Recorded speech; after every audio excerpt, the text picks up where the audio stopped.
দিনের দায়ে মানসিক চাপে আত্মঘাতী বকখালির জঙ্গলে গলায় ফাঁস লাগিয়ে আত্মহত্যা। মাছের ব্যবসা খারাপ যাওয়ায় একাধিক ব্যক্তির কাছ থেকে ধার দেনা, টাকা মেটাতে না পারায় মানসিক অবসাদে ভোগার অভিযোগ। জঙ্গল থেকে দেহ উদ্ধার ফ্রেজারগঞ্জ থানার পুলিশের। দিনের দায়ে মানসিক চাপে আত্মঘাতী বকখালি জঙ্গলে গলায় ফাঁস লাগিয়ে আত্মহত্যার ঘটনা। মাছের ব্যবসা খারাপ যাওয়ার কারণে এক নয় একাধিক ব্যক্তির থেকে ধার দেনা নেওয়া হয়, আর সেই ধার দেনার পরে সেই টাকা মেটাতে না পারায় মানসিক অবসাদে ভুগছিলেন। আর এই ঘটনায় আত্মীয়রা কি বলছে শুনবো। 2-3 দিন ধরে ওর একটা ব্যবসা আছে, তো ব্যবসাটা প্রথম চালু হয়ে ওর একটা ব্যবসার মধ্যে অ্যাক্সিডেন্ট হয়ে যায়।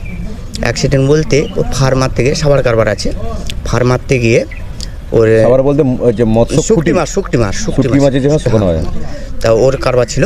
তা ওর প্রথম সিজনে একদম ফার্মারতে গিয়ে ওর একটা অ্যাক্সিডেন্ট হয়ে যায়, ওর ট্রলারটা ডুবে যায়। ওর ট্রলারটা ডুবে যাওয়ার পরে ওই ট্রলারে 19 জন ছিল, 19 জনের 2 জন মারা যায়। তা ওই থেকে একটা কারবারের দাঁড়িয়ে গেছে, মানসিক চাপে দাঁড়িয়ে গেছে।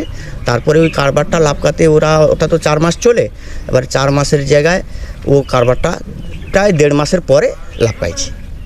তা সে ব্যবসাটা ঠিক মতন করতে পারেনি, তার জন্য একটা মানসিক প্রচুর চাপ। তারপরে ওর প্রচুর ঋণ ছিল, মানে ধার দেনা প্রচুর দেনাগ্রস্ত ছিল। তা সেই দেনা তো কার ব্যবসা না হওয়ার কারণে দেনা তো আজকের ঠিক মতন দিতে পারেনি।